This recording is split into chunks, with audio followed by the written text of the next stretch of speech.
it's so obvious for us to see the value of power and control that wanders in. And then control becomes more powerful than trust.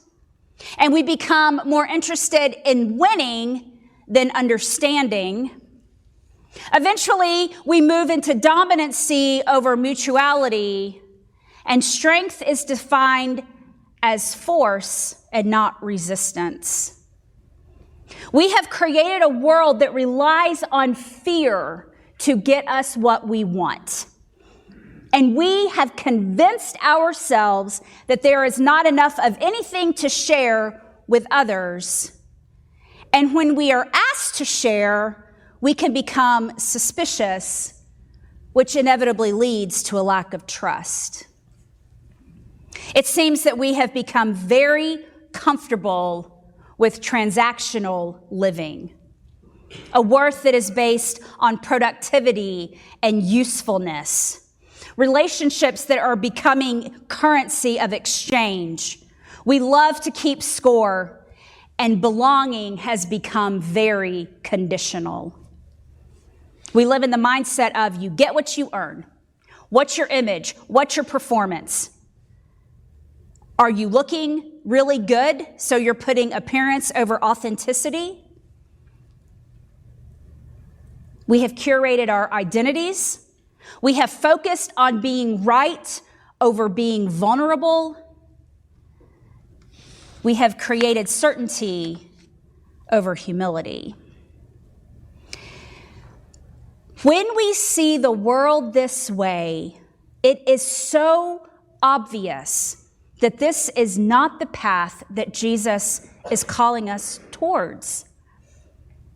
Who wants to carry around those values and virtues? And yet, this week I learned of a new study, a study that has tracked the rise in approval, if not outright acceptance, of political violence in our country. It's on both sides. Researchers are finding that while most people still reject political violence, a small but growing number are beginning to say it might be justified under the right circumstances.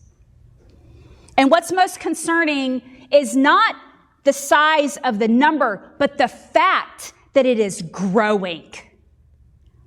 It's obvious that the value is actively changing. This is the world that Jesus was in as well, my friends. It is not too far off from where we are. These were a people in Jesus' world who chased values that were separate from their religious formation. They had created the boxes. They were after so many of the same things that we as a society are today: status and money and power. And Jesus' disciples, boy, they were so passionate about what they believed was right. And they were ready to defend Jesus at the ready until they weren't. Jesus, on the other hand, said, I am the way, and that my way is the path that leads to God. There was a Methodist minister named James Lawson, and he was right in the middle of the nonviolence movement during the civil rights movement. In the late 50s, when the South was deeply violent and segregation was enforced through intimidation and terror, Reverend Lawson gathered a small group of young people in church basements across Nashville. They practiced how to remain calm while being screamed at, how to respond when someone shoves you, how to endure insults without returning them. When they would do these acts, they would pretend that they were pouring food on each other. They would pretend to hit each other. They would call each other names. And Lawson kept teaching. He kept telling them, nonviolence is not weakness. It is disciplined love. All we have to do is take a moment and we can recall all the voices of peaceful movements. All those humans who doubled down on nonviolence, they are showing us what it looks like to follow Jesus. So, what are we supposed to do? After all, if the people who were literally walking and eating and talking with Jesus couldn't grasp it, how are we? Jesus knew this, and he was clear. I will send you an advocate. I was in seminary when I first learned, or honestly, probably paid attention to the concept of the Spirit as advocate. Once I learned it, I couldn't stop saying it. Advocate. The Greek word that Jesus uses here is parakletos. Advocate, helper, comforter. And these are great words, but we got to go a little deeper, because what it really means is one who is called alongside, someone who stands with you, someone who speaks on your behalf, someone who strengthens and encourages. Jesus says, I will send you another advocate. Another of the same kind. The Spirit is actively doing what Jesus had been doing. Jesus stood with the people. Jesus spoke for the people. Jesus defended, healed, and restored the people. And the Spirit continues that work right now. In us, through us, around us, perhaps despite us. We do not have to wonder or be dismayed because Jesus ascended and we never got to see all that. Because we have the likeness. That means we are a parakletos people. We are advocates for one another. Those who we know in this space and those who we do not. This advocate, this Spirit is not just about the afterlife. This Spirit is about transformation and witness and love and participation in the life of God right now. This Spirit is not just given to comfort us, but to do what Jesus has done. Blessing and healing, feeding and welcoming, restoring dignity. Jesus brought about more transformation and built more communities than we could really ever list. He lifted up the oppressed and he widened the margins. He was not just centered on those who were like him. He was actively, ongoingly, always creating space for everyone to come. If this Spirit was sent into the world, sent into us to offer us a new way of being in the world, then I have to wonder, where are we squashing this Spirit and silencing it? Are we looking around us and inside of us, using the wisdom, because that's a part of the Spirit, because that was a part of Jesus, because that's a part of God? Are we using this wisdom to see how and where this squashing and this silencing is happening? Are we reading in this gospel that this is not just comfort from God, but empowerment to live differently with and for one another? Jesus said it very clearly. If you love me, you will keep my commandments. This is not about handing out rules on cards to say do this and don't do that. This is a way of life, of loving one another, of forgiving one another, of serving one another, of remaining with one another. And if I'm really honest, my most favorite, the coming alongside one another. So when we look at our lives, where are we showing our love to Jesus? Are we really loving each other? Not just the ones that we like or we agree with, but the ones who are very different from us, who might change how we think and believe. And we cannot just love them for the purpose of making them who we want them to be. People are not projects, but loving them because Jesus said to do it. And because they are just like us, a reflection of God, made in God's image, called and created to do their part in the world to bring God's dream to fruition. Are we forgiving one another?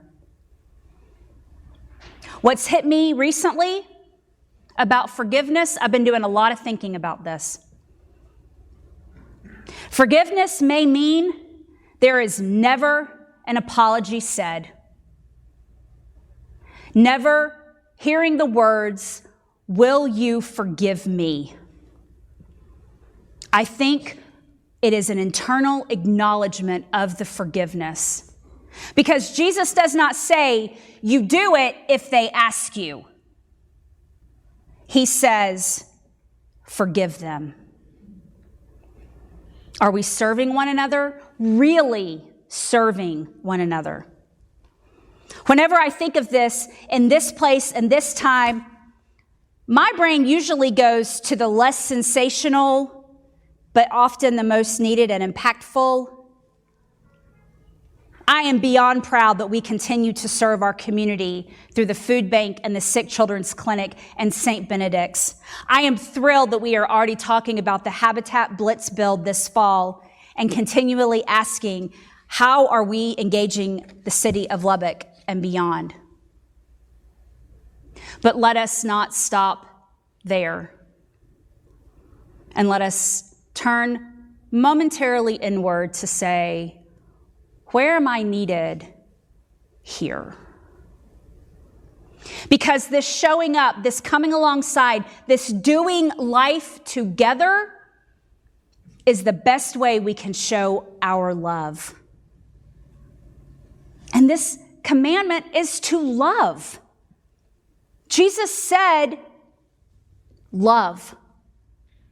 Follow my commandment of love. Shouldn't we be aiming to be Parakletos people? People who are doing life together, people who are stepping out of their comfort zones, their circles of pals, and moving into new areas of community? It doesn't take much for us to know the values and the virtues and the language of the world. And so if the world is learning more language of how to speak against each other, and as we know, this could look way more than just actual words that are said, then we have to stop and acknowledge that the Spirit is forming people who will speak for one another in words and in action. This is the shape of love, to come alongside instead of standing over, to speak for instead of against, to remain together instead of walking away. As we continue to live into what makes us a different kind of church, a different kind of Baptist, as we love to say, we know that we have continued from our beginning up until this moment to empower women to lead. We have been so great at creating space for questions and curiosities. We are actively in this moment, whether you realize it or not, welcoming people who are deconstructing and reconstructing their beliefs. The list goes on and on. And all of this is so good. And there's always more.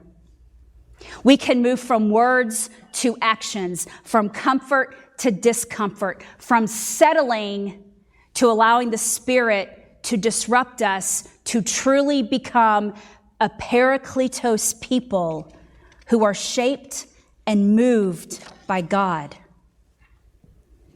Jesus spoke about the world, and he knew what he was talking about. He saw it, he lived it, and he knew this is not what God desires. Jesus knew that the world already had philosophers, and it still does. The world already had emperors, and it still does. Different terms, different titles. The world already had many systems of power, and it still does, and we see more emerging every day. But what the world needed now, and it still needs today, is a community shaped by love. So what does that look like? How are we living into these words of Jesus? Here's a moment when we in this space and time have the entire story, all of the Gospels in one little safe, cute place where we can read all of the words of Jesus. We have the advantage of knowing what the weightier things are, where are the places where we can be sure we are following Jesus as much as we are able. Jesus calls us into deeper relationship with one another and with God. Jesus calls us into deeper vulnerability with one another and with God. And Jesus is actively calling us into deeper connection with one another and with God.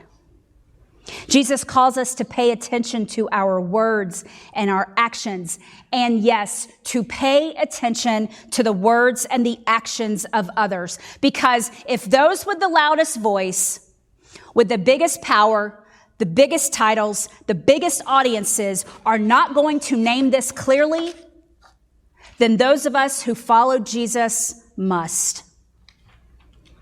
Because this is the shape of love. Amen.